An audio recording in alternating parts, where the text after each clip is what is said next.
The radical.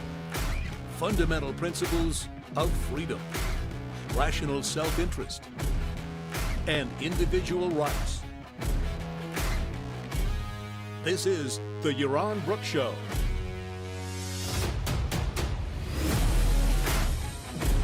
All right, everybody, welcome to the Yaron Brook Show on this Friday, August 22nd. I hope everybody had a fantastic week. It's a little late on Friday, I know. Here in Portugal, it's 10 p.m., so I'm with you Europeans. I know the Yaron Brook Show is always late at night for you, so I'm living the experience with you, so no worries. All right. We have an AMA tomorrow. I just want to remind you that there is a show tomorrow. There'll be an AMA 2 p.m. East Coast time tomorrow. 2 p.m. East Coast time. Ask me anything. Those of you who support the show at $25 or more should have received a link to be able to come on and participate in live by video on Zoom. So if you haven't received that, send me an email or send us an email and we'll get back to you. All right, let's see. Where are we? Yeah, I wanted to say something, follow up on yesterday's rant about Gen Z, which I thought was probably all correct. Everything I remember I said in that rant was all correct. But I wanted to acknowledge something because I think it's important that we all keep this in mind. And that is, the things are not good. That, you know, to a large extent, there is a cause for anger. There is a cause for frustration. There is a cause for being pissed off. It's just not what you think it is. It's not, you know, it's not that you're not making enough money. It's not that you can't afford a house. It's not, I mean, all of that is, you know, marginally, yeah, you should be making more money. Houses should be definitely cheaper and all that. That's all true. But that's not the main thing you should be upset about. You should be upset about the state of the world. You should be upset about the lack of freedom. And, you know, if you're a Gen Zer, I think you should, the thing you should be most upset about, and I don't like the comments on my chat about calling this an evil generation, a bad generation, no good generation. I think that's completely wrong.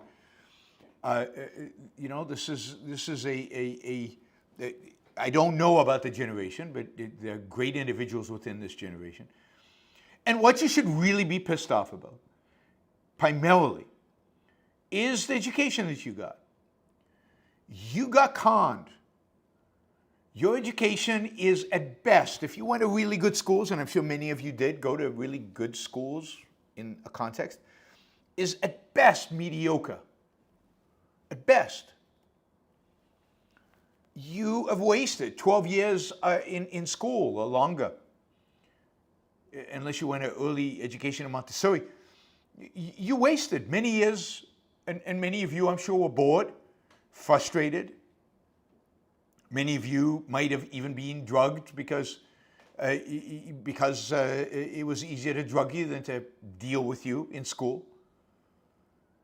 But even if you were completely there and completely awake and completely conscious, it was just, you didn't get a good education. You didn't learn the facts about reality.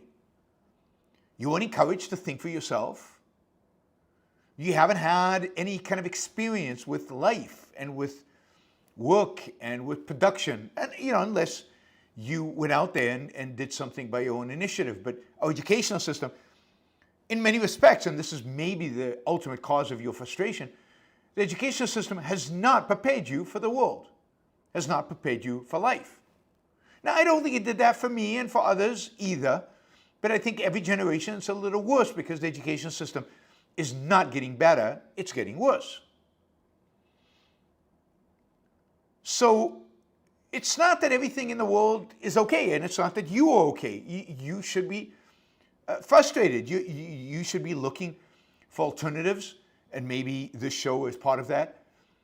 Alternatives to round out your knowledge, to challenge your thinking skills.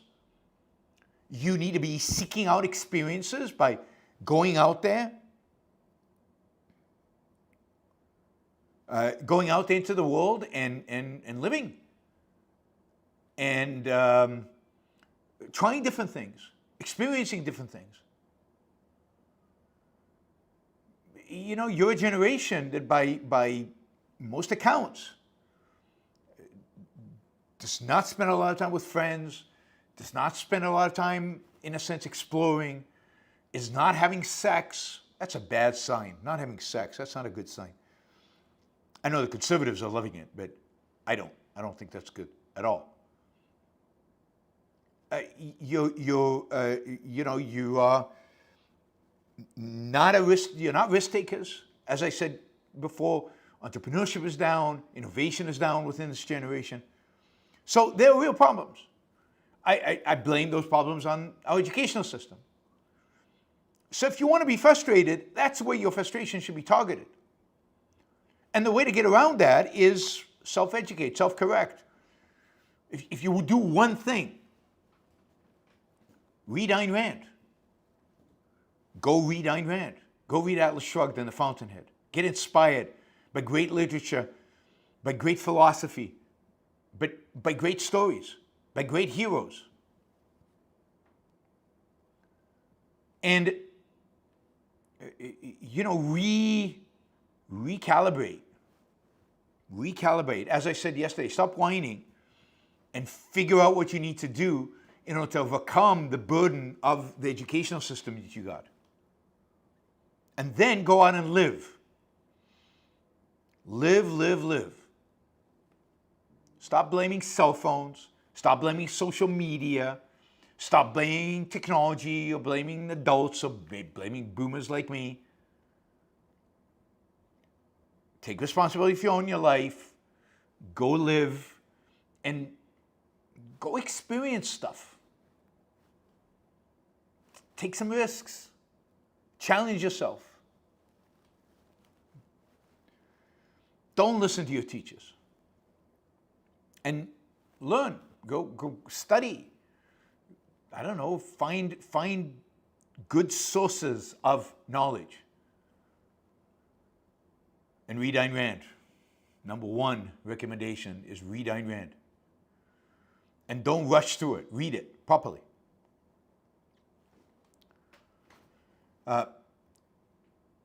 And, you know, I think if you do that, you'll come to the realization, yes, you've been screwed by a lousy educational system. And yes, everything is more expensive than it should be. We still have inflation, regular inflation.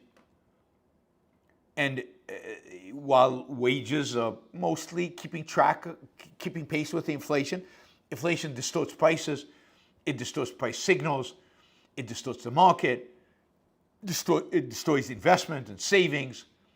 And the consequence of that is, yeah, there are fewer jobs than there should be. Right now, there are plenty of jobs, but there are fewer jobs than should be. You're the wealthiest generation ever in terms of income and in terms of net worth. But you should be, given our technological advancement, much richer. You have a lot of opportunities in life. You should have many more. And there's a whole world out there of things that haven't happened, didn't get created because of government controls, government regulations, and government distortions, from fiat money to regulations to antitrust, to a million things that are distorting the economic world in which we live. And then add to that, you know nothing about great art. You think that hip hop is music. I mean, music. And the pinnacle of human achievement. Because that's all you've been exposed to. You think that splashes of paint on canvas, which you don't understand, it doesn't really move you and doesn't do much to you. But you think that's art. And so you avoid museums. Why go to museums if that's art? It's a waste of time. You think classical music is boring. You think great novels are, oh God, who has time for that? Who has the energy for that?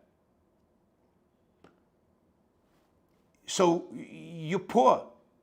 I mean, we live in a poor culture when it comes to aesthetics. We live in a culture where we've been starved of great aesthetic experiences. Gen Zers, Thomas, not you, don't worry. But the culture doesn't have the kind of level, the kind of aesthetic experiences that we should have, that as human beings, we should be demanding. We should be encouraging creators and producers and great artists to produce, to create.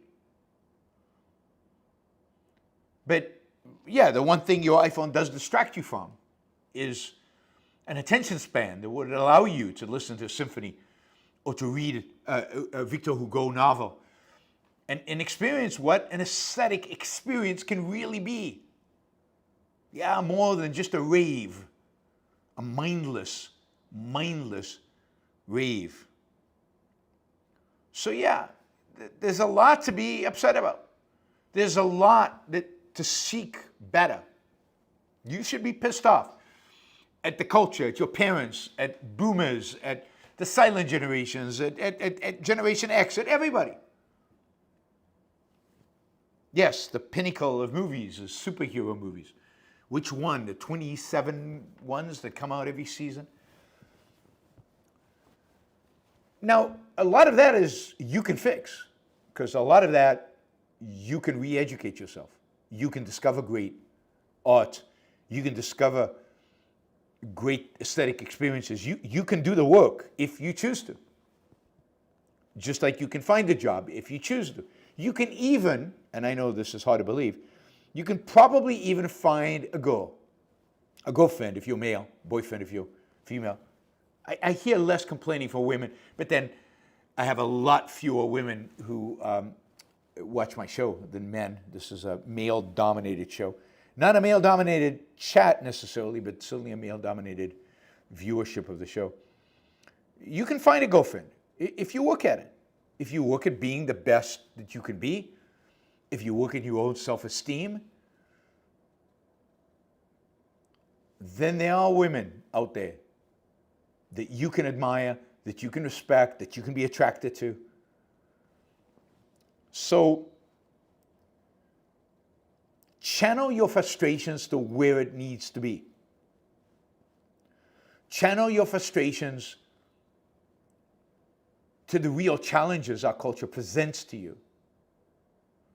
And then work to overcome those challenges. Because you know what? As I think I said this yesterday, you've only got one life. You can spend that life complaining and bitching and moaning that you didn't grow up in Gold's Gulch. You didn't grow up in some utopian, amazing America where you get handed keys to a house when you turn 18 and you know, you have a girlfriend at your beck and call, because that will never happen. All those things you will always have to earn, and that's good. Stop complaining and take the world as it is. It is what it is, and it's not good. There are a lot of not good things about it. If you listen to my show, God, you know how many things I complain about on a daily basis about what's going on in the world. But take that as a given and go do the best that you can for your life. There's no alternative. Nothing's going to change because you complain. Nothing's going to change because you're depressed. Nothing's going to change because you're unhappy. You have to step up. You know, use your mind to figure out what your values are and go pursue them. Go get them. And it can take time, and maybe it takes much more time because we live in the kind of world we live than it should in a more rational world. But again, that's reality. That's what you have to deal with. And you have to make the most and the best of the reality in which you exist. So, yeah. My continued message to Gen Zers and pretty much everybody else. All right. let's get back into the depressing part of the world in which we live.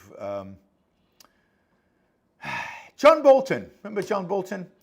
John Bolton, who was President Trump's national security advisor for a while in his first term, and who was one of the few people that, going back to 9/11, in the post 9/11 world, I had respect for. I thought was good.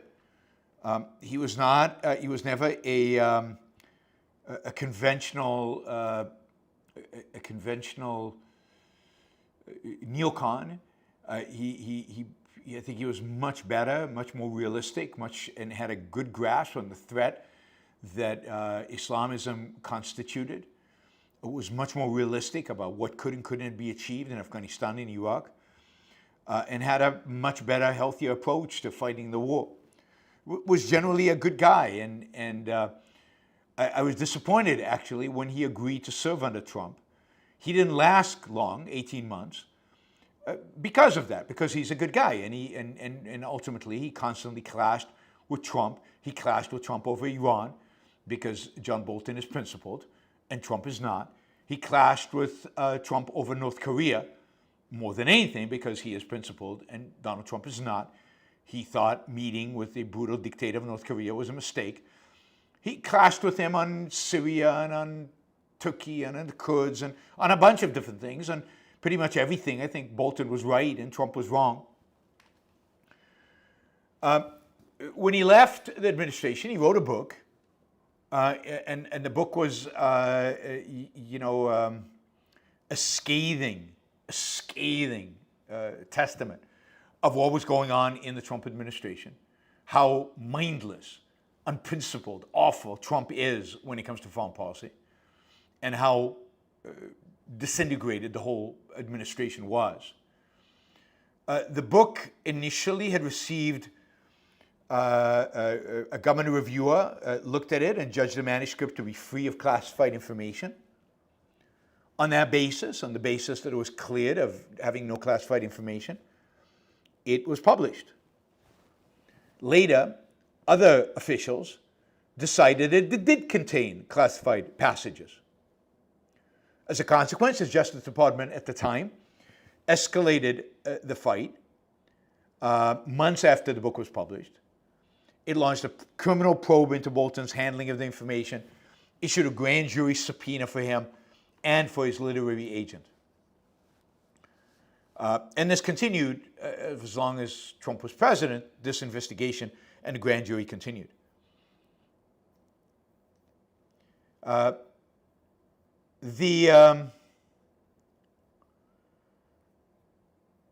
Biden, the Justice Department dropped the case, and the grand jury in 2021. Later reopened the investigation, and I'm sure reopened the investigation the Justice Department did under Trump. And today, this morning, there was the FBI came to Bolton's home and investigated and I guess searched the home as part of an investigation into whether Bolton is illegally possessed or shared classified material, and including whether he used that classified material or presented it to the media. Agents coming out of the house could be seen carrying boxes of Bolton's office, of stuff from his office building where he has his office. I mean, look, Trump is going after his enemies. He's got a long list of people. I mean, one of the horrific things that he's done is he's taken away the protection that some of these people have, Bolton, for example, because of threats like from the Iranians to kill them. He's taken away security clearance from many of what he perceives as his enemies, people within the intelligence community. He's taken them all away. He is going to hound anybody who disagreed with him, anybody that went after him. I mean, the big difference between going after Trump and going after people like Bolton is that Trump broke the law. Trump broke the law. Trump incited January 6th. We all saw it.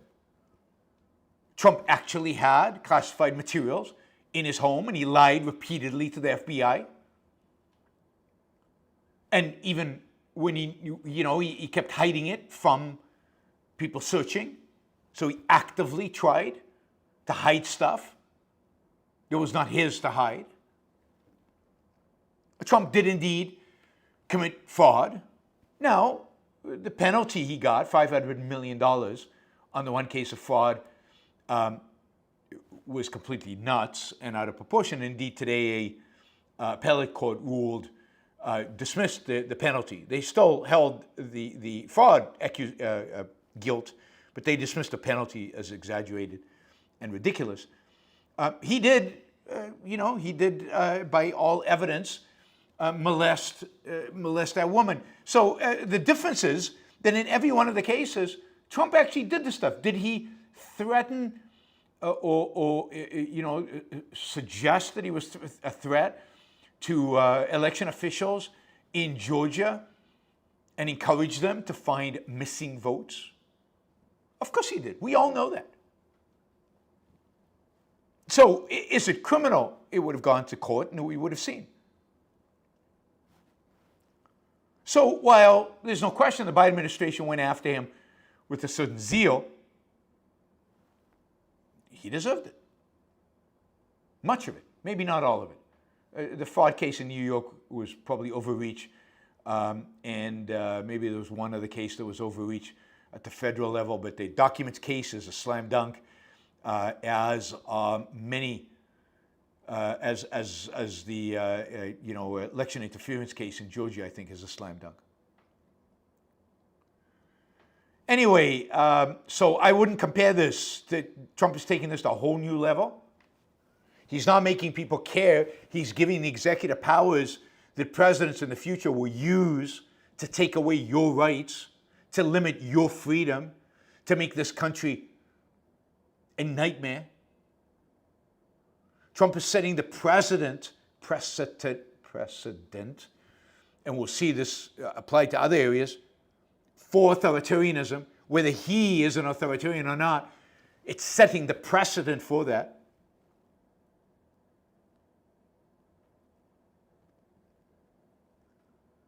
And this is the stuff that ultimately Trump really cares about.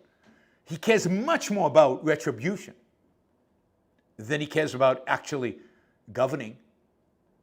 And actually, when he governs, he does more damage than good. So I'm not sure it's good that he governs. Maybe this is a good distraction. It keeps him away from this. It keeps him away. So Trump has taken whatever past presidents have done in a variety of different realms that have been, I think, against the Constitution. He's taken it to a whole new level and thus set us on a path towards a nightmare outcome in our future. So I think this is sad about Bolton. I think that, the fact that he ended his security detail, the fact that he took away his security clearance, and the fact now that they're going after him is just tragic. This is one of the good guys. One of the good guys. And I know it doesn't matter to you guys because it's Trump, and whatever Trump does, it must be right, and it's all Biden's fault. Whatever bad is happening, it's Biden's fault. This is sad because, again, Bolton's one of the good guys. I saw Bolton a few months ago. I was at an airport. Where was I? Maybe it was London. Maybe it was London, but I don't think it was London. I can't remember. And I was in the lounge, I think the British Airways lounge, and he sat down not far from me. And I went up to him as I was leaving. I went up to him and thanked him for his courage, and that many of us still appreciated the work that he was doing. So again, one of the good guys. They're going after him. It's sad. We'll see what they find. We'll see what they find, or what they planted. It's the new FBI. Remember, it's the new FBI run by Kash Patel, who's much more interested in going after Trump's enemies, much more interested in going after anybody who's against Trump than he is about actually running, actually running the FBI as a police force, as a organization that's supposed to catch criminals. I don't think he cares about criminals. I think he cares about the only criminals defined in his mind are the people who don't like Trump. And the people who are above the law are Trump. And you, Anne, recognize that Trump is above the law because you think that all those, all the prosecutions against him by the Biden administration shouldn't be done. You think he's above the law. You think he should have, documents that he shouldn't have. You think that he should be able to incite. You think he should be able to influence election outcomes. That the only person in this world that is allowed to be above the law is Trump. Well, and he's getting away with it. That's the beauty of it. Trump is actually getting away with it. He should have been ineligible to run. He should have been impeached, but he wasn't impeached because the Republicans were cowards. I didn't say Trump was not eligible to run. I said that Trump was guilty of many of the things the Biden administration accused him of, or at least there was enough reason to go after him, not to call it lawfare, but to call it nobody's above the law. Somebody violates the law, they should be prosecuted. And that's what they did with Trump. So if you want to say nobody's above the law, if you actually hold that and you believe that, then you should have been a big supporter of the prosecution of Trump under the Biden administration, because he's not above the law. And what should have happened, he should have been impeached. He should be impeached now.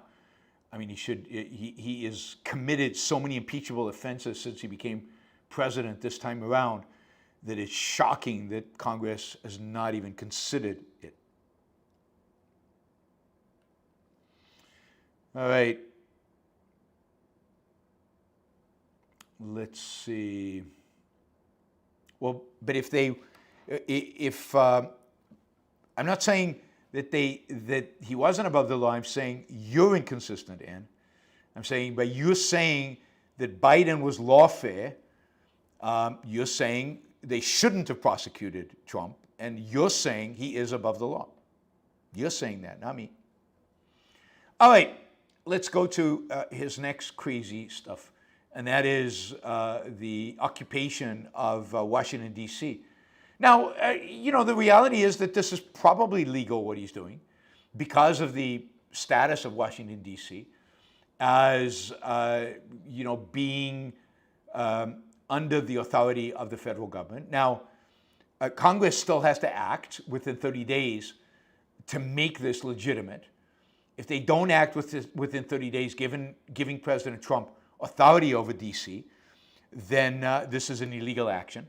So we will see what Congress does. It's in recess now, so I'm not sure if they have the 30 days. Nobody seems to be talking about this, but the only way to keep the troops in the streets of D.C. is to get congressional authority after 30 days. Supposedly there's an emergency. There's no emergency, but again, this is the thing. I mean, I don't know if you've seen the photos coming out of Washington, D.C., but they're truly stunning. I don't think I would have ever expected to see armored vehicles standing in front of the train station, armored vehicles spread out all over the city, many in uniform, and now, starting with tomorrow, carrying weapons, fully stacked, militarized, roaming the streets of D.C. Again, probably legal, but just horrible, despicable. Of course, Trump says Washington, D.C. is safe again. Yeah, of course it's safe again. I mean, I'm not sure it ever was safe. But, of course it's safe. If you militarize the streets, things will be safe. There's no question. If you put armed guards at every street corner, there'll be less crime. Indeed, if you have a curfew, just have curfew on young men from, I don't know, sunset to sunrise. Young men cannot leave their houses. You'll get a drastic reduction in crime. There are a lot of things that can be done to reduce crime. But to bring the military into the streets when there's no emergency is a horrific act. And then, of course, he is saying now that this is just the beginning. Chicago is next, followed by New York and LA. So we can expect to see National Guards, military vehicles, troops, fully armed, in the streets of our cities all over the country. Now that, I don't think is constitutional. That will be placing Trump above the law. That will be a violation of the Constitution. There is no emergency.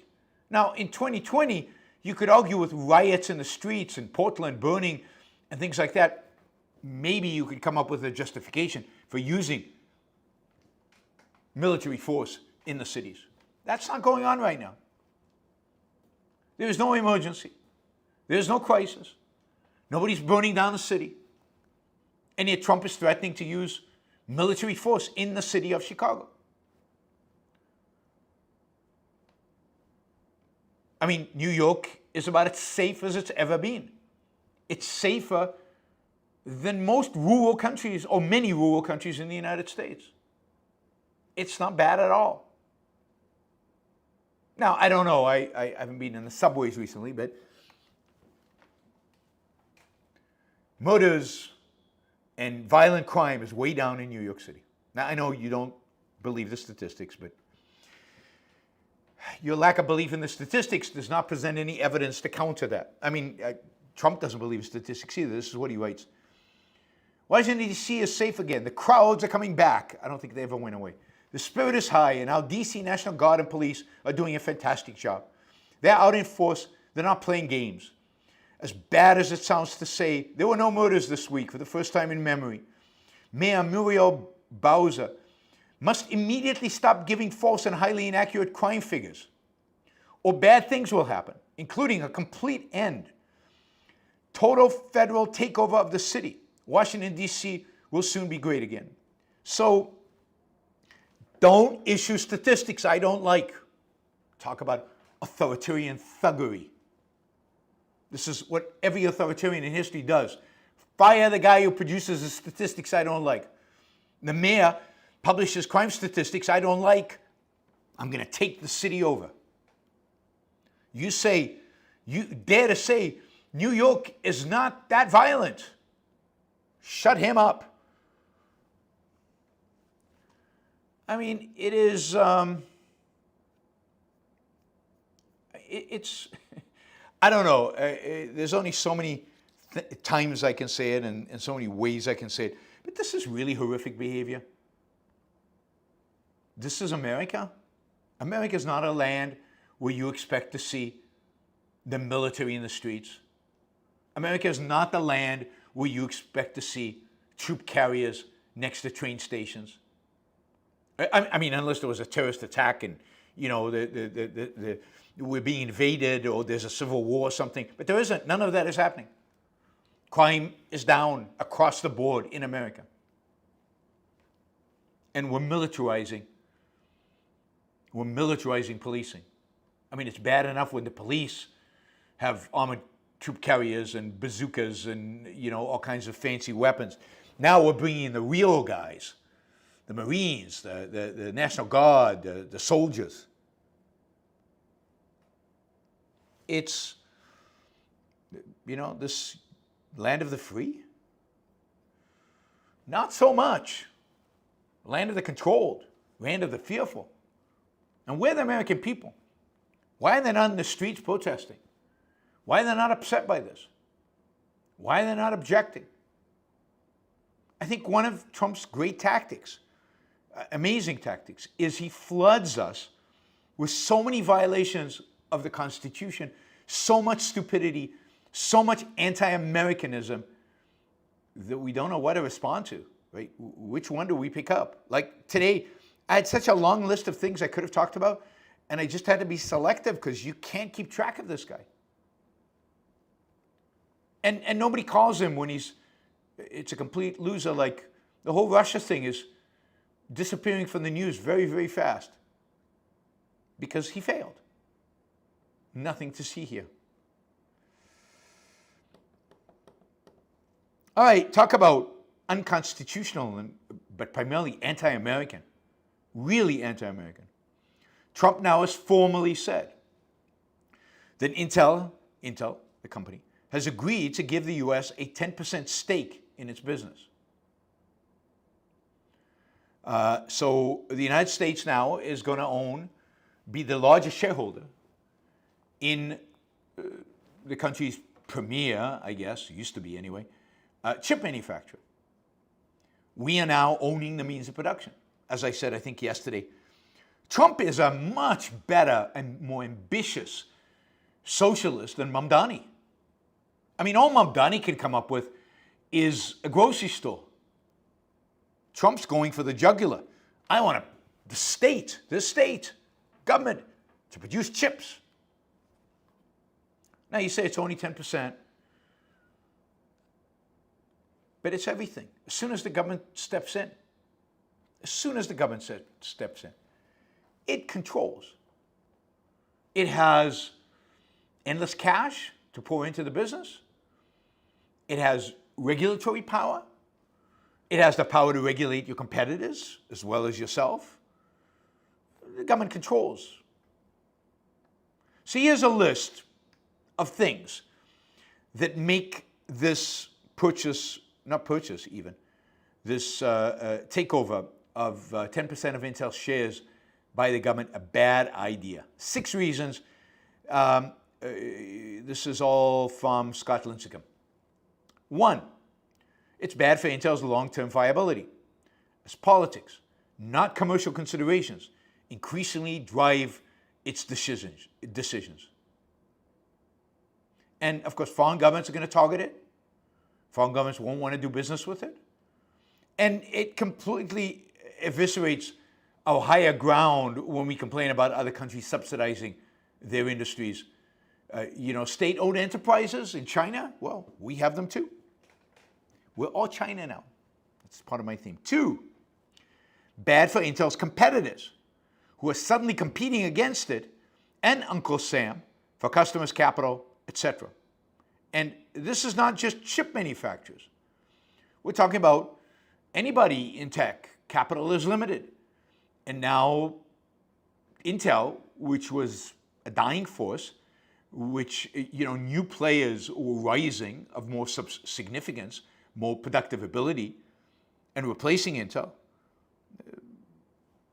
they are now going to suffer because Intel has been resurrected artificially, and they have to compete with the government. 3,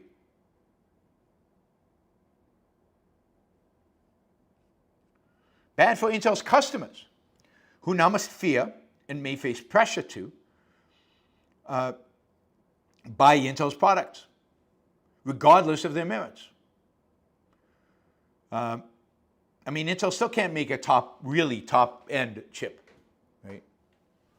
And this is bad for the entire sector.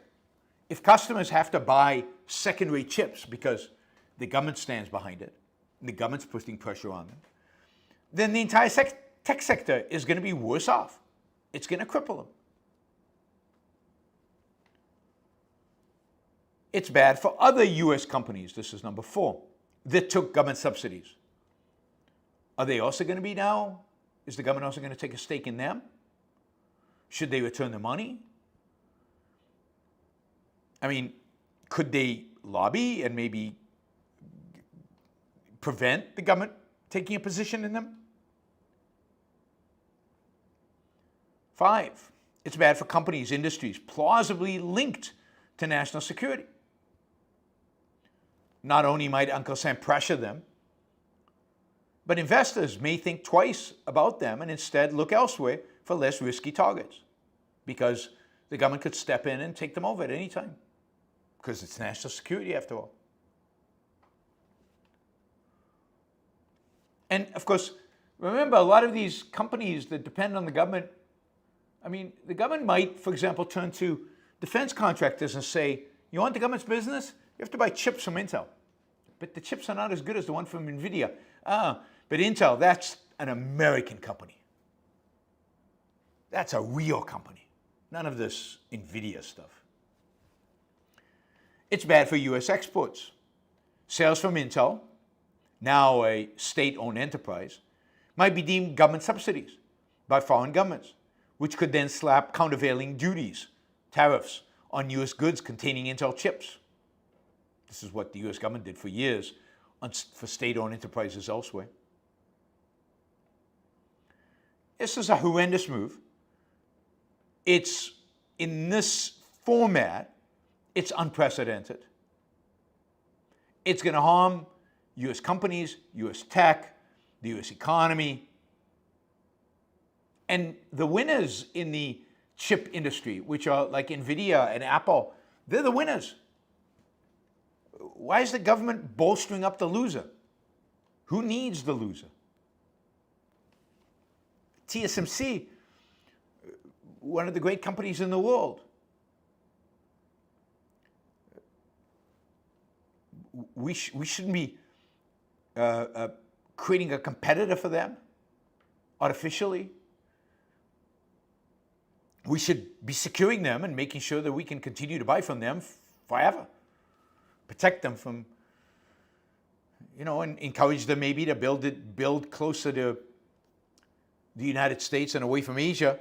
But other than that, we used to believe in markets. Some of us still believe in markets. Not many, it turns out. So yes, the federal government is not going to become an owner, proud owner of a failing chip company, but a chip company with a legacy, with a history, with legendary. All right, talk about economic whatever. Every August, late August, there is a conference that the Federal Reserve hosts in Jackson Hole, Wyoming. And it's become now a place where the Federal Reserve chairman, usually at the end of the conference, delivers a talk, delivers a speech, articulating Fed policy and Fed philosophy and how he sees the world moving forward. And particularly right now, when there's a lot of angst and uncertainty about which direction the Fed is going to go. Are they going to raise interest rates, lower interest rates? Are they going to succumb to Trump or not succumb to Trump? What exactly is going to happen? Today's speech by Powell was particularly anticipated and eagerly anticipated. And indeed, the consequence of the speech, as we'll see, was that the stock market took off. I mean, the stock market took the speech as being very, very good for the market. We'll see why in a minute. Now, Jerome Powell, while he right now is somewhat resisting Trump, and that is a good thing, has not been a good Fed chairman. I don't know why he was ever chosen. Trump chose him, remember. I don't know what made him qualified. And I don't think he's good. He has no principles. He has no ideas. He is generally pretty wishy-washy. He was very, very bad in 2020, 2021, when he helped create, together with the Treasury, the inflationary bout, and then didn't identify it, didn't recognize it, and then didn't correct quickly enough for it. He is just not being a good chairman. Now, granted, I don't know who he is a good chairman. Alan Greenspan was good some of the time, but in the 2000s he was awful. Bernanke was good. Bernanke was ingenious, but I can't say he was a good Fed chairman. And suddenly the great financial crisis didn't have to be as bad as it was. And Bernanke is to a large extent responsible for that, for being worse than it needed to be. So I don't know when the last, if there is ever been a good Fed chairman, but Powell is not a good chairman of the Fed. Anyway, he gave a speech today, and some of what he said makes sense, and some of what he says doesn't make sense. It's just he has these theories about inflation that he gets from all those PhDs back there that just don't make any sense. For example, I'm going to read you a paragraph. He says, it is also possible, however, that the upward pressure on prices from tariffs could spur a more lasting inflation dynamic. And that is a risk to be assessed and managed. Okay, how do tariffs create this inflationary dynamic? Because they shouldn't. One possibility is that workers who see their real income decline because of higher prices demand and get higher wages from employers, setting off adverse wage price dynamics. Given that labor market is not particularly tight and faces increased downside risks, that outcome does not seem likely. But this is all wrong. This is the labor cost theory of inflation, which is just wrong. Let's say labor does do that. Let's say labor demands more money because they're seeing tariffs go up and they want higher wages. And let's say companies agree and they pay them more wages. That is not inflationary. What will happen if that happens? Given, again, money supply has not changed. What then happens? What happens is you get unemployment. That is, if employers are paying employees higher wages, but they haven't got higher revenue or higher profits, then they're going to have fewer employees. It's very simple. Supply and demand simplicity. Now, in times of actual monetary inflation, money supply is growing, then companies can pay higher wages because revenues are higher, because prices keep going up. And they don't have to lay people off. They do for other reasons, but they don't have to, right? They do because of malinvestment. But because their revenues are increasing, and indeed profitability doesn't always go down in the short run with inflation. But tariffs are a one-time shock. They don't add to profitability. They just add to prices because they're a tax. It's just a tax increase. So corporations have increased taxes. They might choose, almost always will choose, to pass those taxes on to consumers in higher prices. But they don't actually have more money to spend on higher wages. So if they give their workers higher wages, they have to have fewer workers because the amount of money they have hasn't increased. Now, this is not difficult economics. This is something you'd think that the army of PhDs at the Federal Reserve would know. Tariffs are not inflationary. They raise prices. Once, increase taxes, prices go up, and then that's it. So Powell now has to decide if he's going to increase rates or decrease rates, and he has to balance the risks. And today he said that the balance of risks appears to be shifting. That is, the one risk is inflation because of tariffs, which, as I said, is not real. There is no inflation because of tariffs. And the other risk is the economy slowing. Powell is very worried about the labor numbers that got that guy fired or that woman fired. He's very worried about those numbers. And he's noticed that the economy has slowed significantly this year. And that is tilting his risk assessment towards a position of reducing interest rates. So he is going to start reducing interest rates slowly probably after the next meeting. Of course, the market heard this, and they loved it. They love rates going down, as I've told you many, many times. Interest rates and asset prices are inversely related. As interest rates go down, asset prices should go up, everything else held constant.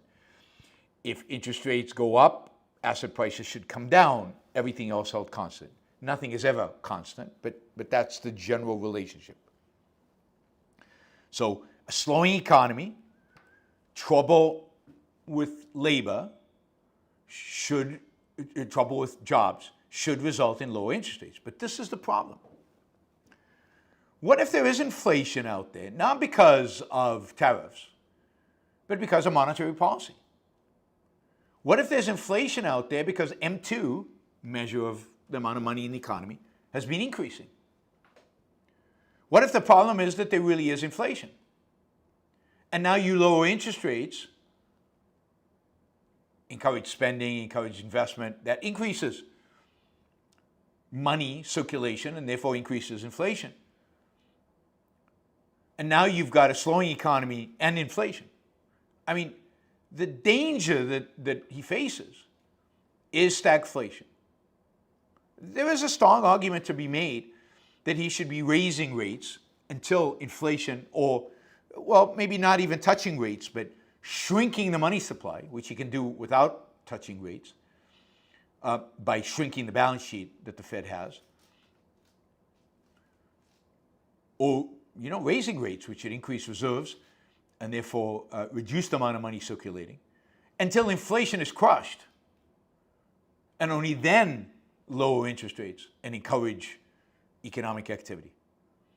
So, I'm not a central planner. I don't know what the right answer is. I mean, I honestly believe that there probably isn't a right answer, but I'm saying if he is too aggressive lowering interest rates like Trump would like, what you will get is stagflation. You'll get inflation higher than it is today, and you'll get the stagnation. Because the reality is that if inflation is going to pick up, lowering interest rates is not going to cure the problems created by Trump's stupid economic policies. Trump's stupid, ignorant, disastrous economic policies are what are driving the slowdown in the economy, and that is not going to be solved with interest rates changes. That requires changes of economic policy. Ultimately, shrinking government spending and eliminating tariffs. You want to make supply chains more efficient, not less. More predictable, not less.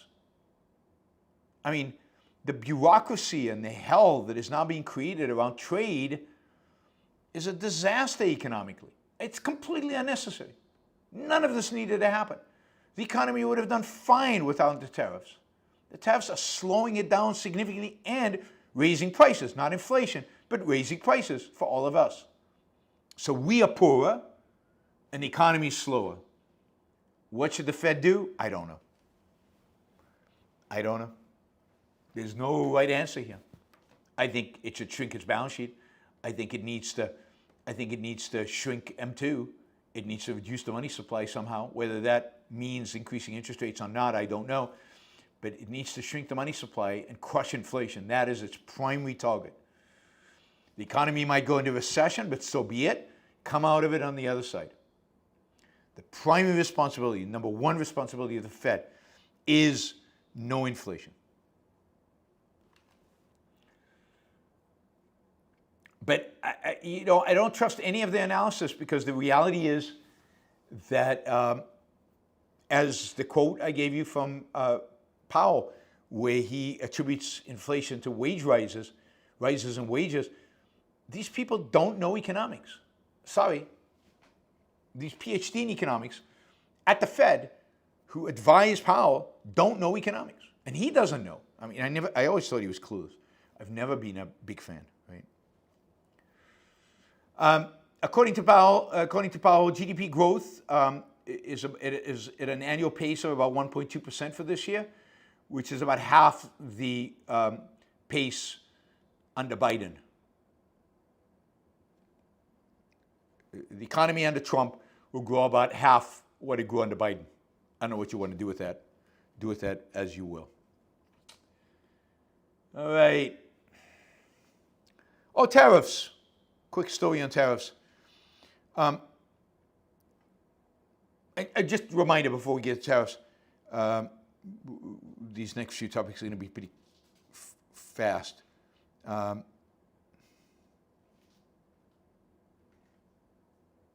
not suggesting we continue using fiat. Nate, why are you being such a a-hole? is the only thing I can think of.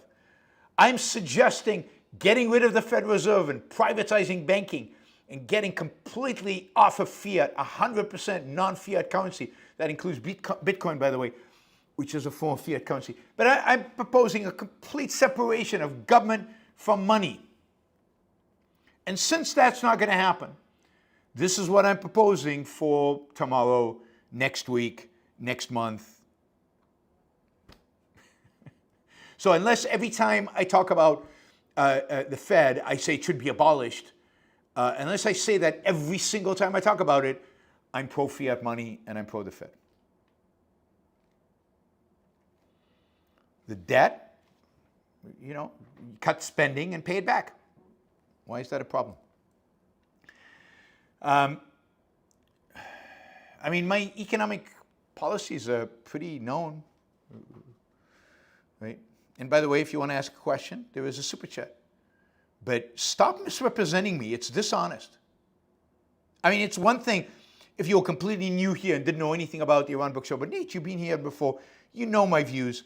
You think I really support fiat currency? Is that really your interpretation of what I think? Honestly, that's what you think? All right. But the reality is we got a Fed. So what do we do with the Fed as it exists? We're screwed. But the question is, how do you minimize damage? And I'm for minimizing damage while working towards a principled long-term solution. But the question mark isn't completely honest, Nate, because I think you've been on this channel enough to know my position about the Fed. Nate says, I'm not representing, had a question mark after my post. But that's like Tucker. I'm just asking questions. You're implying something. And it's not an implication because you really don't know. I think. I don't know. All right, tariffs. I'm all for principled long-term solutions, absolutely. And I'm also for, in the meantime, surviving. You've got to get beyond, you've got to be able to feed yourself tomorrow while we fight for principled long-term solutions. I'm all for getting rid of the Fed. As I always say, there is no right answer when you ask what should the Fed do, because it's a central planner.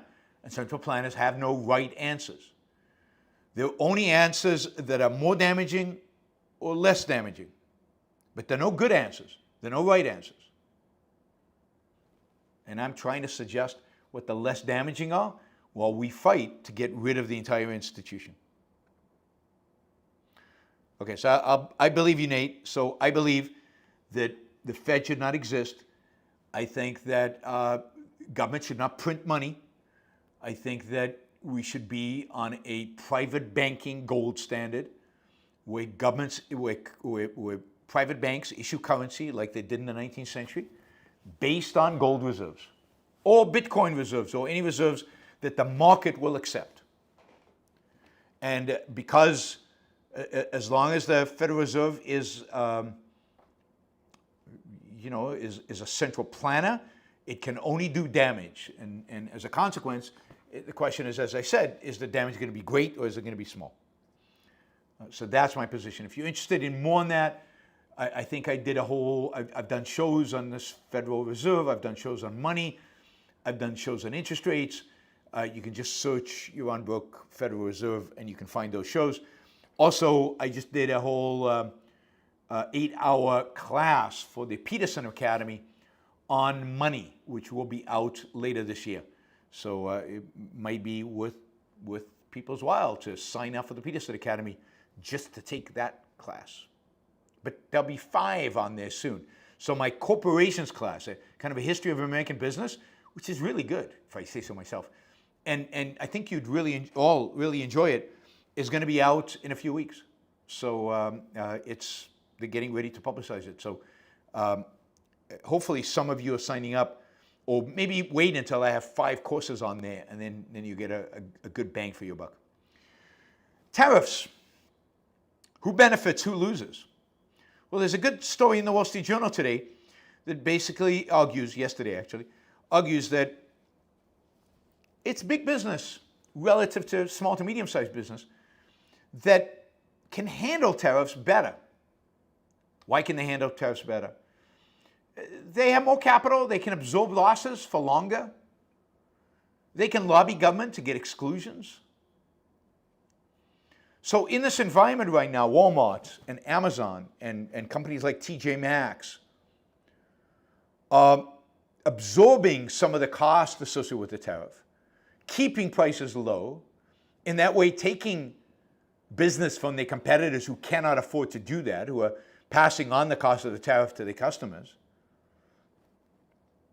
And they are growing, and smaller businesses are shrinking as a consequence. And you can see that a lot of government policies, the effect of them is ultimately to penalize small and medium-sized businesses and support large businesses. And it's particularly striking.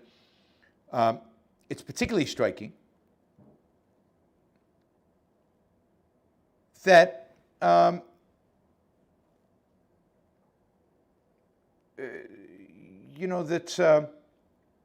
a company like Amazon is gaining market share. And then it'll be accused of engaging in monopolistic practices. No, it's just gaining market share because it can absorb some of the cost of these stupid tariffs. But what's the cause? The cause is the tariffs. The cause is stupid government policy. It's government policy that distorts markets and makes some companies bigger than they otherwise would be, smaller than they otherwise would be. We don't know how big or small they'd be because we don't have a market.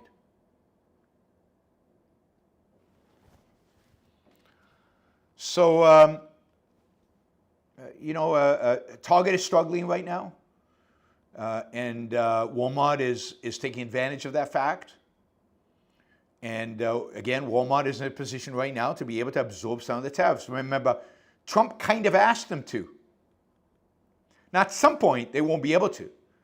And at some point, prices will come up.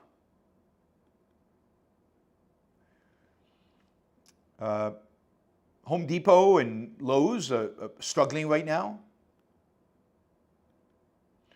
People are holding off on home improvement projects because of interest rates and because of economic uncertainty and in some cases higher prices.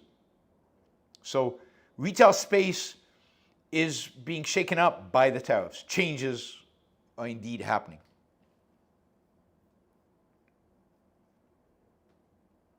All right, Troy just showed up. Thank you, Troy, with 500 Australian dollars. Really appreciate that, Troy.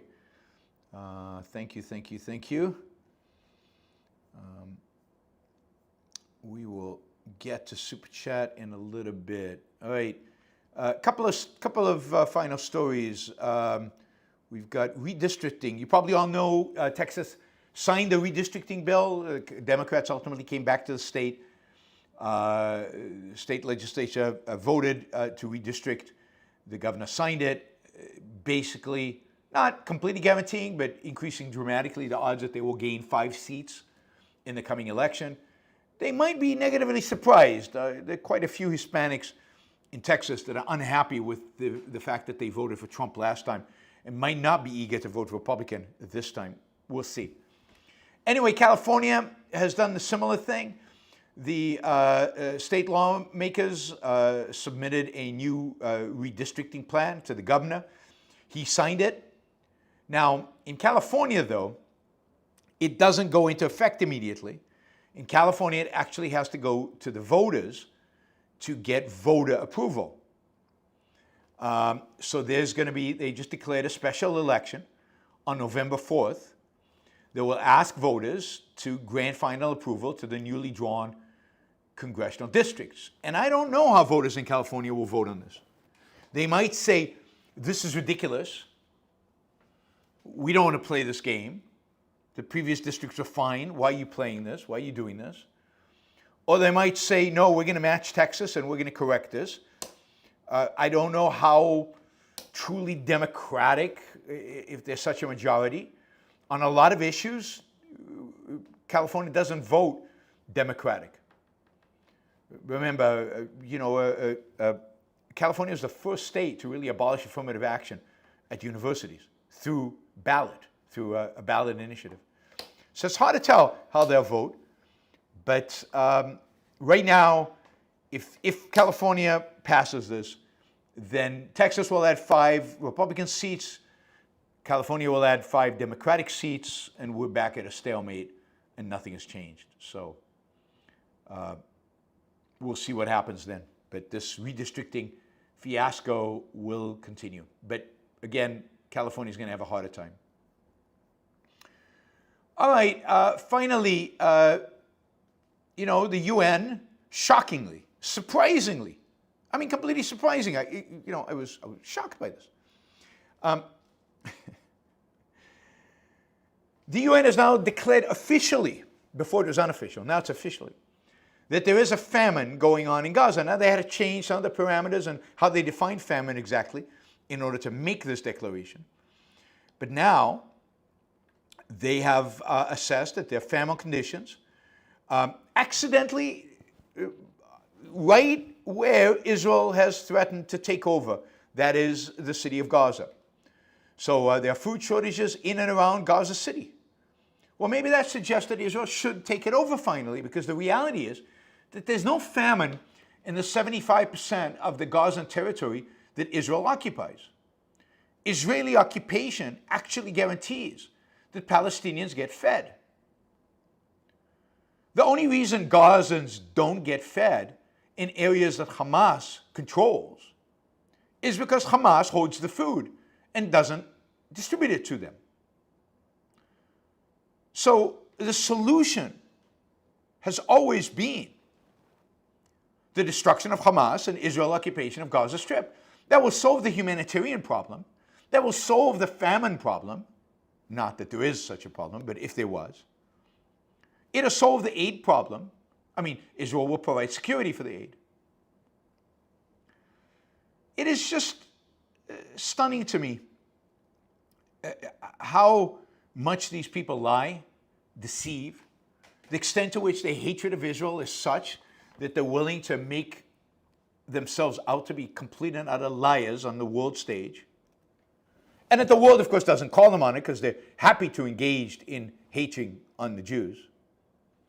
The very idea that Israel should be feeding its enemy, the very idea that humanitarian aid should be flowing into Gaza while the Gazans, not just Hamas, Gazans, hold hostages.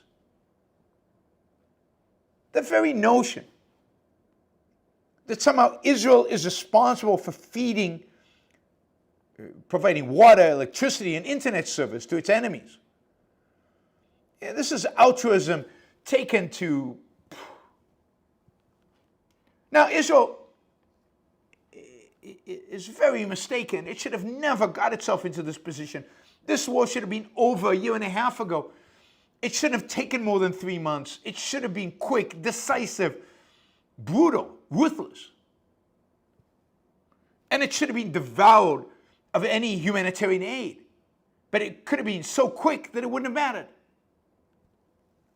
It should have shut off the water, shut off the electricity, shut off the internet, and gone in full force, no holds barred, told the Palestinian civilians to evacuate to the beaches, built tent cities over there, send them tents, and destroyed the rest of the Gaza Strip, and annihilated Hamas.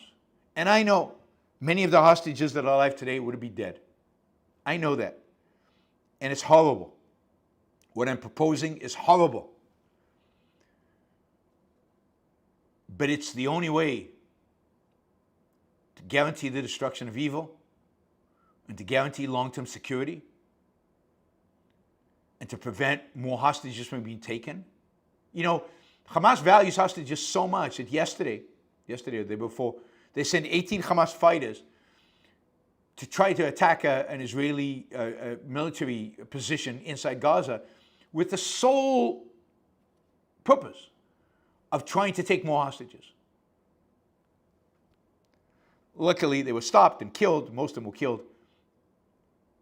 How Israel still allows this to happen, how Hamas troops can still crawl out of tunnels, I do not understand. Why there is a tunnel left in Gaza, I do not understand. I mean, I understand it. They don't want to bomb the tunnels because they're afraid of killing hostages.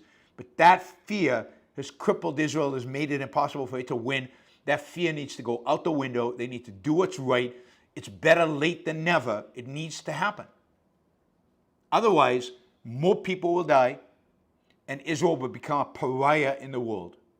If it had been gone, if they had gone ruthless and fast and effective early on, immediately after October 7th, the world by now would have forgotten about it. But they're dragging it out.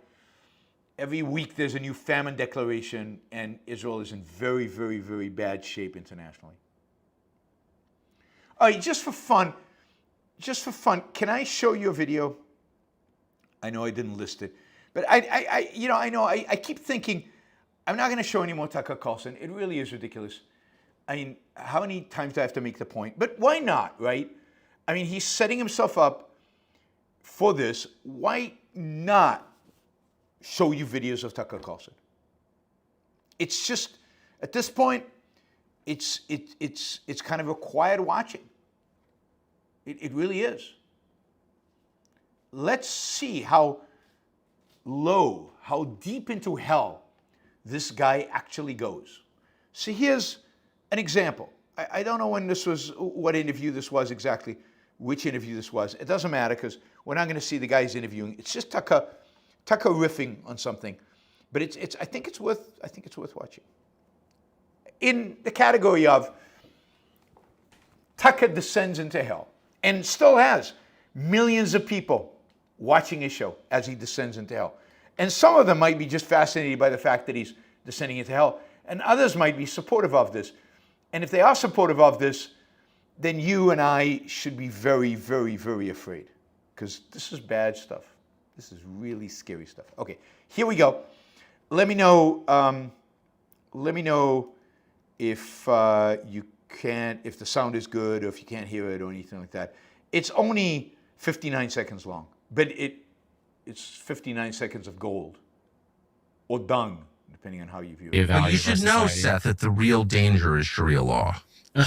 Sharia law. And you can tell when you go to a place like Abu Dhabi or Riyadh, like, oh man, I hope we don't ever wind up with a society like this with a rape rate of 0, where you leave your keys in your Lamborghini and don't ever worry about it being stolen. And, you know, if people want to get wasted, they do it at home. You know what I mean? Yeah. I hope we don't wind up with that. Mm-hmm. Yeah, I think that, I mean, Sharia law is obviously just a punchline. I don't know that too many people actually believe in the reality of that. And I mean, sure, like I said, you know, I'm a lawyer. I actually studied legal philosophy. Right. Sharia is not that different from other legal codes. A lot of our own legal code, the Anglo-Saxon common law, Anglo-American common law, derives ultimately from religious authorities. That's it, guys. I don't have much to say about that. So it turns out Tucker Carlson is now advocating for Sharia law as superior to our own law. He just wants law and order. He just wants there to be no rape and no crime. And he wants to be able to leave the keys of the Lamborghini in the Lamborghini and not have it stolen. All reasonable things. You know, as I said, just, yeah, I mean, and if you need Sharia law in order to get it, then what's wrong with Sharia law? Sharia law is fine. And all law ultimately is religious law, so we can just impose religious law on everybody. Sharia law. I mean, who would have thought that 24 years after 9/11, one of the most popular commentators in American media, on the right, on the far right, would be praising Sharia law, would be praising Islamic law. I mean, now, for MAGA, Sharia law is based. That's MAGA's new thing. Sharia law is based. And, well, we don't want Sharia law, but how about we just do Christian law? Christian law, you know. This is what we've come to. This is how bad it is. This is how really bad it is. And I don't know if you guys are taking Tucker seriously yet as a real threat, or some of you might just think he's crazy. And maybe that's it. Maybe he's just crazy. and maybe it doesn't matter. I worry because I see how many people watch him, and I see the direction of the culture, the direction. It's not good. It is not good. Not good at all. All right, let's see what I want to do here. That is the news for Friday, August 22nd. And thank you all for being here and listening and participating. So let's go to the Super Chat. Before we do that, I'll do a few things. One is I want to thank our stickers guys, because there were some good, very generous stickers. Dave did $50. Thank you, Dave. Really appreciate that. And of course, Troy came in with 500 Australian dollars. That's over 300 American dollars. Thank you, Troy. Thank you for being so consistent in your support of the Yaron Brook Show. Really, really, really appreciate it. Let's see, other stickers. Oh, Dave did another $50. Dave did two $50. No, he didn't. He did one. My mistake. I double counted. Gail, thank you. And Roland, thank you. And Mary Aline, thank you. And Applejack, thank you. And Bonnie, thank you. You know, there's a way for me to set Super Chat goals. I need to figure out how to do that. Yeah, I have to do it at the beginning of the show, I think. Anyway, I'll figure that out, and we'll do it in the future. We have sponsors for the Yaron Brook Show. The Ayn Rand Institute is a sponsor, and they would like to remind you that on September 2nd, of course, is an important date in the history of Atlas Shrugged. On September 2nd, the Ayn Rand Institute is going to have an exclusive premiere of a newly acquired, high-quality recording of Ayn Rand's 1964 Ford Hall Forum lecture, Is Atlas Shrugging? A perennial question. Is Atlas shrugging? Oh, Dave did a second $50. I guess my mistake turned out positive for me. Thank you, Dave. Really appreciate it. And Armin is here with $100. Thank you, Armin. Really, really appreciate it, guys. Thank you, thank you, thank you. And anyway, so Is Atlas Shrugging, which is a great lecture and relevant, always relevant, because you can ask that question in 64 and 74 and certainly in 2004 and in 2024. 2025. So it will be presented by ARI archivist Audra Hilsey and Brandon Lisi. After Atlas Shrugged was published, people routinely asked Ayn Rand whether it was a prophetic novel or an historic one. Was it a warning about the future or a diagnosis of current events? In this talk, Ayn Rand gives the answer, which is fascinating. In addition to the talk, Audra and Brandon, along with literature professor and Ayn Rand expert, Shoshana Milgram, will provide exclusive behind-the-scenes context and commentary. So this is going to be fun and educational and just fun. So that's September 2nd. That's what, soon, right? So September 2nd, you can find information and how to register. It's free, by the way, free stuff. You can find information about it at aynrand.org/start here. aynrand.org/start here. So check out aynrand.org/start here for information about this new taping of Ayn Rand's talk.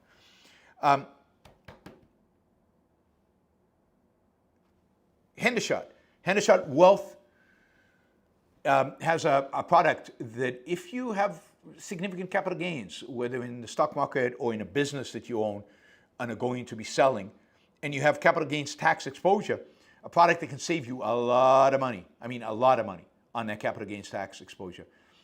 If you're interested, check out the interview I did with Robert Hendershot on my YouTube channel. It's in a playlist called Sponsors. You can also just go to their website, hendershotwealth.com/YBS, hendershotwealth.com/YBS, and just read up about it. And if you see the interview, and if it sounds interesting, then schedule a time to talk to Robert. And it'll be a good conversation. It's not a hard sell. It's going to be friendly. He's going to give you advice, and you can figure out, does this fit with my investment strategy? Is this product appropriate for me? They won't sell you anything that doesn't make sense for you. I trust them completely. completely. No qualms about referring these guys to you. And then finally, Alex Epstein, somebody else I trust. Alex Epstein is the world expert on climate change. He is a friend, a colleague, a fellow in the fight to change the world. And he puts out a Substack that's incredibly informative and incredibly valuable on all things related to energy. And you should subscribe. You'll learn a huge amount. You'll learn a lot of stuff about what's going on right now in terms of inside this administration with regard to energy. And you'll get talking points for how to deal with a lot of these questions that maybe your relatives and friends or coworkers might have on your position on climate change. So check him out, alexepstein.substack.com, alexepstein.substack.com. All right.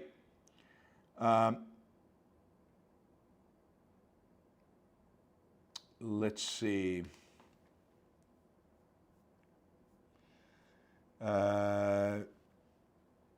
Again, thank you for all the stickers. They were great. Oh, don't forget. Don't forget patreon.com to become a monthly supporter. Monthly support is really, really helpful for this show, which could not happen without you. All right, let's jump in with a $50 question. Zion Perez, thank you, Zion. Generally speaking, why do unions harm non-unionized workers? Well, because unions, raise wages. And because they raise wages in their industry, in their company, a number of things happen.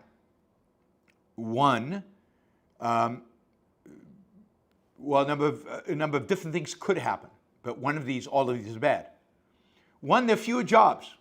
So people who are not in the union, who would one day like to join and become an auto worker, they're going to be fewer jobs because the people who have the jobs are getting paid more. The company has only an X amount of money allocated for wages, then they'll just have fewer people working for them. Second, let's say the company is in a position, let's say it's the entire auto industry, all the workers in the auto industry have gotten a raise, then they can raise the price. Then they can raise prices on automobile and thus fund the increase in wages. And then workers in other industries suffer because prices of their automobiles are now higher. So they have to spend more of their income on automobiles or whatever the industry is that the unions raise prices on. And that means their quality of life, standard of living goes down. So either way, if the company absorbs the cost of the raises in wages, then it fires people or it hires fewer people. And if the company passes on the cost in higher prices, then workers everywhere else suffer because their standard of living has just gone down because something is more expensive artificially.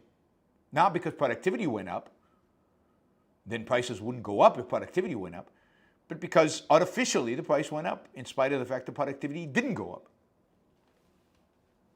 Hope that answers the question, Zion. Michael, $50. Thank you, Michael. Does America have too many different types of ethnic minorities for us to morph into 1930s Germany? Germany was largely homogeneous except for a tiny Jewish minority, and they could scapegoat America today has over 100 million non-whites. Yeah, I mean, we're not going to be Nazi Germany. And I keep saying this. Our form of authoritarianism or fascism is going to be different than Germany's. We're not going to have concentration camps in America. Although, it's not that hard to imagine that all these minorities could gang up on the Jews. I mean, after all, there's a lot of anti-Semitism in the black community. I don't know about the Hispanic community, but there's certainly anti-Semitism in the community of white, of just average American whites. There's a lot of anti-Semitism. So anti-Semitism is not limited to just whites. You don't need a homogeneous society to inflict anti-Semitic harm. But I don't think that's what's going to happen in America. As I said, America is going to become an authoritarian state that is wrapped around nation, patriotism, and religion. And the religion will be Christianity, because the reality is that a significant majority of Americans are Christians, and many of them identify as Christians. And that could be another reason why they might persecute Jews. But it's not going to look like Nazi Germany. Don't think, history doesn't repeat. History doesn't go in cycles. So, white people, people with white skin, I don't know what it means. But, so, don't think of America as going to have a Hitler. I mean, it will have its own unique form of authoritarian. But it's probably not going to be ethnically centered violence related to anti-Semitism around a kind of a Nazi party. It'll be something else. I don't know what exactly, but it will be something else. And I think Leonard Peikoff is right in that it is. It will be wrapped in what do you call it? A flag and a cross, which is different than the Nazis.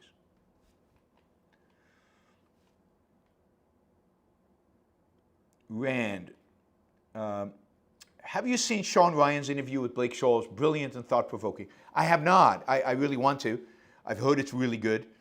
Blake is really smart. This is, I think, the first time he's done a long format interview. Yeah, I'm curious to listen to it. So thanks for bringing it up and pointing it out, and I'll let you know what I think once I hear it. But I'm very positively inclined based on everything I'm hearing about it. Thank you, Ann. Thank you for the $50. All right, let's move to $20 questions. Thomas, you almost can't buy a house in the Bay Area because of land use and building restrictions. That's right. Over the last 40 years, population grew 45%, but housing stock only rose about 5%. Socialism, statism is the opposite of a solution. Yes, you need more housing, less regulation, less zoning. All the yes in my backyard people know this. I don't know what the appeal is of socialism or the MAGA crowd. You know why they all use housing where it's so clear, so obvious, so not complicated what is going on. Andrew, Rand is quoting Rand. A major source of men's earned guilt in regard to philosophy, as well as in regard to their own minds and lives, is failure to introspect. That's end quote. Would you be as moralistic or has Christianity Kant crippled man's emotions? Well, I don't see why the two contradict.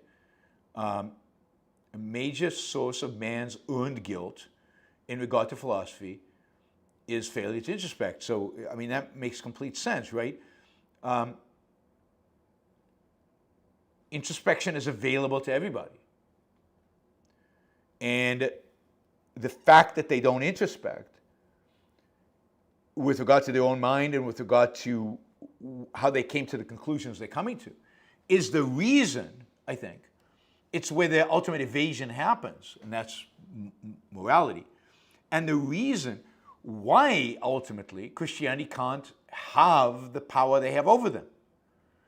That is a culture in which there's more introspection, a culture which encourages young people to introspect, would be a lot less susceptible to Kant and Christianity because they'd identify much more easily the processes of cognition and realize how destructive what Christianity and Kant is doing to their mind. That's my interpretation. By the way, I'm curious which essay that's from. So if you don't mind putting in the chat just the name of the essay where that's from. Okay, Michael. Does the conceptual level always beat the perceptual level? Since objectivists are on a higher plane of thought and moral clarity, we will inevitably overpower those who haven't put the effort to reach our abstract plane. I mean, it is if you're on the conceptual level, but you know, a brute who's on the perceptual level can still bash your head in. He can still press a button to launch a nuke and destroy you. So yeah, ultimately, objectivism has to win. Ultimately, the conceptual beats out the perceptual level mentality. But a lot of damage can be caused in the meantime, and it can take a long time. But yes, ultimately it has to happen. Robert says, since I announced it in previous Super Chat this week, for your information, our Sunday interview with Augustina has to be postponed a couple of weeks. But it will be worth the wait. Meanwhile, do watch her Ocon 2025 talk. I second all of that. So look forward to ultimately having that interview. And Augustina will be on this show at some point. Once I get back to home, I'll schedule interviews. PB says, my son cites New York Times article titled "No Proof Hamas Routinely Stole UN Aid." Israeli military officials say. What credible evidence exists that Hamas did systematically steal UN aid? I mean, there's a ton of it. There's zero evidence that a military official actually said that an Israeli military official actually said it. The New York Times, likely made that up or purposefully misunderstood what he actually said. The fact that the UN is not driving aid into Gaza suggests that something's stopping them. They don't want the aid stolen inside, but they're not. There's tons and tons and tons of aid sitting at the border in UN truckloads that is not being delivered to Gaza. The UN's just not moving it. It has Israel's approval. They're just not moving it. But there is a ton of evidence. There's videos. There's also just the sheer amount of aid that's gone into Gaza. They should all be obese by now in terms of just the quantity of food that they would have had to consume if they had accessed all that aid. So you just count the trucks and count the amount of aid. It's gone somewhere, not into the mouths of many Gazans. Somebody's hoarding it. Somebody's sitting on it. And there's plenty of video evidence where we see Hamas fighters take over trucks. There's plenty of intelligence evidence coming out of Israeli intelligence. Plenty of newspaper stories, maybe not in the New York Times, but I think at some point even in the New York Times, documenting the Hamas stealing all the aid. So, this one New York Times story, after all the lies the New York Times have said about Gaza, after all the deception, after the printing of those pictures of the babies and all of that, it's all made up stuff. They make stuff up. And then they retract it in some,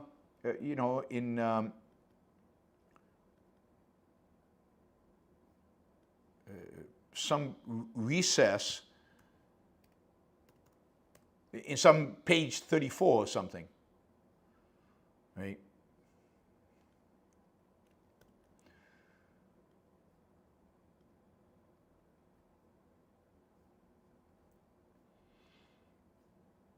Oh God, what did I do here?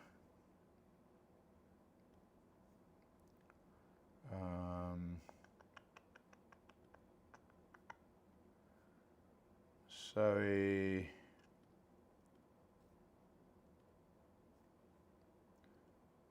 I screwed something up here. 1 second. Let me just try to fix this.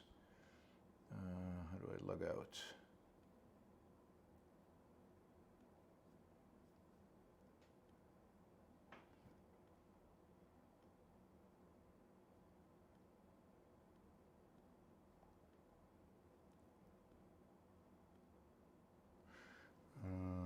Thanks.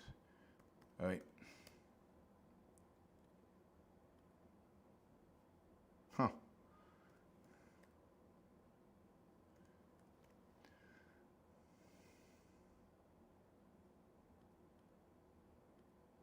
All right. I'll deal with this later. Let's see. Jennifer, is AMA Saturday or Sunday? I got an email changing it from Saturday to Sunday. Did anybody else get that email? It's Saturday. There's definitely no show on Sunday. No show on Sunday. Saturday, 2 p.m. Eastern Time.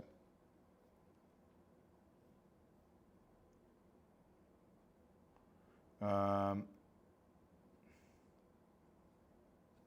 right, let's do this. One, why are the youth sold on various flavors of socialism? How do we reverse that? I mean, basically because the mixed economy's failed, and they know it, and nobody defends, or the voices defending capitalism are pretty meek, and there are not enough of them, and socialism is consistent with their moral code, altruism. And I did a whole show on this recently, so just check Yaron Brook Socialism, and you'll find a bunch of stuff that I've already said about this. But basically, socialism is consistent with altruism, consistent with the altruism and collectivism and woke ideology that they learned in school. And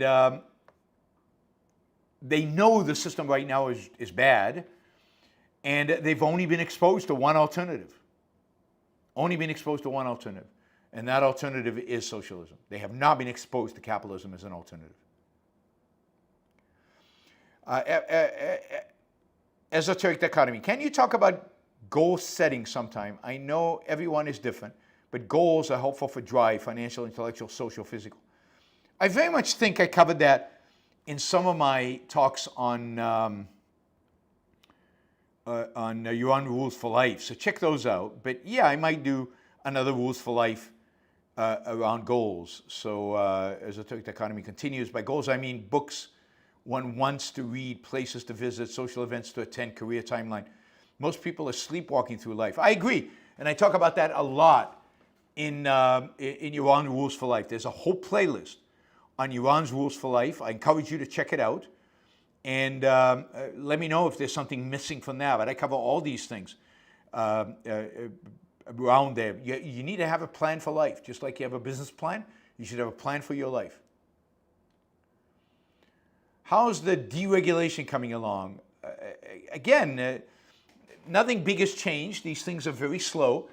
And the big deregulation that I mentioned of getting the EPA out of regulating CO2 is going to have a huge impact, but it takes time to actually pass. It needs public comment and da-da-dum. But it will get deregulated. So I think in the energy space, in the environmental space, we're seeing a lot of deregulation that will happen over the next few months, and it will make a big difference. Esoteric dichotomy says, you often cite that violence is down. It is. But compared to other nations like Japan, UK, Germany, etc., we have a long way to go. Solution. Well, the solution is end the welfare state. The solution is increase policing. End the welfare state, increase policing, and privatize education in the United States. That's what you need to do.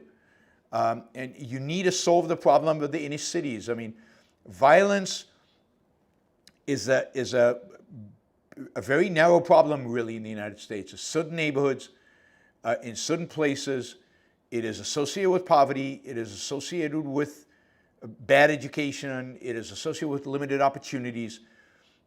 It's associated with primarily inner cities, and that you need to get rid of that. But there is a culture, in a sense, of violence in America that it's always going to be a little bit more violent than the rest of the world. But it shouldn't be this bad. It shouldn't be as violent. I did a whole section on this a couple of days ago. Somebody asked me, and I did a whole section in the Q&A. Look it up. On why I think America is more violent. And it has to do with a certain psychology of Americans, a certain perversion of ambition, a certain materialism, and a desire for material wealth. But yeah, better ideas, and no welfare states, and none of this horrible education that the kids are getting. P. Gupta. Thoughts on Trump administration will begin reviewing all 55 U.S. visa holders. that is illegal immigrants. Yeah, I mean, it's horrible. They hate immigrants. I said from the beginning they hate immigrants, that it wasn't just illegals. They hate all immigrants. They don't want you here. And there's a good chance that they will selectively kick people out. And even if they don't, they just want to harass you. They want to increase your incentives to leave by yourself. The numbers I've seen is 1.6 million people have left the United States. Probably almost all of them illegal immigrants have left the United States before ICE has an opportunity to harass them. I wouldn't be surprised if a lot of legal immigrants have left the United States because the United States is becoming significantly less attractive to live in, particularly if you're Hispanic. But if you look foreign, the United States is becoming less attractive to live in. Now, that's a horrible thing to say, but it is absolutely true.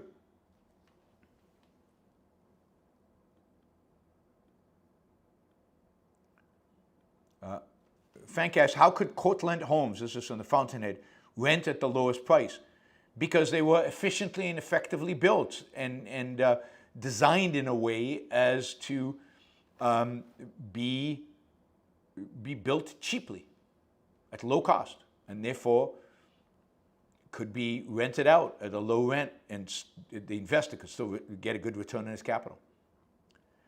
Frank says, did Rourke ever have girlfriend after Dominique married Winand? I doubt it. He basically was waiting for her. So I don't think he had a girlfriend. Maybe in a previous version of the Fountainhead he did, but it didn't make the final version because it didn't make really sense. Andrew, regarding Vance saying that he will be, quote, quiet as long as Zelensky behaves, I guess Vance didn't want to appear to be standing down. Have you ever seen such undignified immaturity by current leadership? No, I mean, these people are completely undignified. They are, they're horrible human beings. And to treat Zelensky the way Vance treated him, that should be a reason never to vote for him. Frank, are tariffs on X a way of destroying sales on X? Well, yes, they're a way of destroying sales of that product from that particular country. Yes, they're a way of maybe not destroying, but reducing them, reducing demand for them, because prices go up, demand goes down.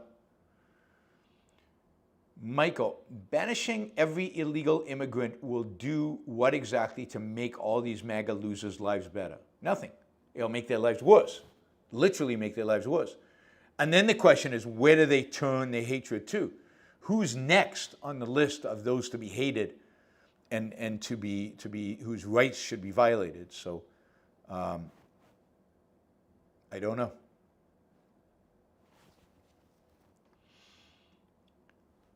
Michael, is it theoretically possible that Troy Beaton and Dave Dean have contributed more Super Chat dollars than me? Is this a good sign for our movement? I don't think it's possible. I think you have probably a pretty high margin ahead of them. But I have asked YouTube, I actually put in a request to YouTube, is it possible for them to provide me with a list of the people who've given the most Super Chat, like top 5, and a relative rating in the history of the show, or even just the last year or whatever? They don't have that feature available right now. I can't pull that up. But I've asked them, but they have the data. So I've asked them if they would share that data with me. I'll let you know if I hear something. And it would be good to get some competitive juices between you guys. But I do think, just based on, I don't know, I haven't done the math, but Michael, you are so consistent,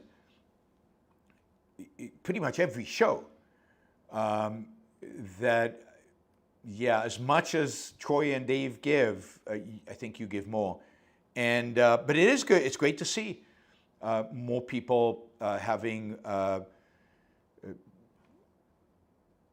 supporting what we're doing, and successful people, because obviously are successful because they have the money to be able to contribute to this show. So yeah, it's fantastic. Michael also, could it be in 20 years we get Tucker Carlson type more explicitly hateful rather than just a conspiracy theorist like De Stumer in Germany? Yeah, I mean, but Tucker could turn into that as well. So absolutely, this is the softening of the culture, the preparation of the culture for all of that. Michael, are there any battle plans in place once ARI High Command believes we are on the verge of dictatorship? No, because I think we'll know well in advance, but also it's not clear what the battle plans will look like. No, nothing at this moment. Jonathan, the U.S. isn't Germany, but Trump reminds me of Paul von Hindenburg, old authoritarian president who paved the way for a far more dangerous leader. Yeah, I agree with that. I don't know if he reminds me of Hindenburg. I don't know enough about Hindenburg to make the comparison. But yes, I do think he's definitely paving the way. Paving the way. Boaz, I'm sure you're not in the top 50. Pretty sure. But we'll find out when we find out. Then maybe you can strive to be in the top 50. Yeah. All right, Nate, you're on. Sorry for the misrepresenting your viewpoint on money, trade, government today and prior. So politically, keep government out as opposed to libertarians saying U.S. government should enforce a gold standard. Yeah, no, I'm against enforcing a gold standard. I'm for keeping government out. And I agree with you about Bitcoin. I don't think Bitcoin survives the competition. But let there be competition. Let private banks issue currency on whatever they want, and let's see who is willing to use that currency and who is willing to deposit, to actually engage in trade based on that. And I think gold will win in the end. Electronic gold, crypto gold, stable coin gold, I don't know, some form, but it'll be electronic. But I think it'll be a gold standard. The government will have to set something in the sense that it will have to say, we will pay in this currency, and I assume that would be gold. So it won't enforce a gold standard, but it will act on a gold standard. That it will pay its bills in gold, and it will accept taxes, contributions in gold. But yes, separation of state from economics. All right, guys, thank you. You guys were very, very generous today, particularly Troy and Michael and Dean. You guys were all great, and I will see you all tomorrow for the AMA. Ask me anything. I mean, you ask me anything every day, but tomorrow is just for questions. Literally ask me anything. Some of you will be on the video, on the panel. Some of you will be on the thing. If, just to clarify, the AMA is tomorrow, not Sunday. It's tomorrow, Saturday, at 2 p.m. East Coast time, 7 p.m. my time, 2 p.m. your time. I will see you all tomorrow. Bye, everybody.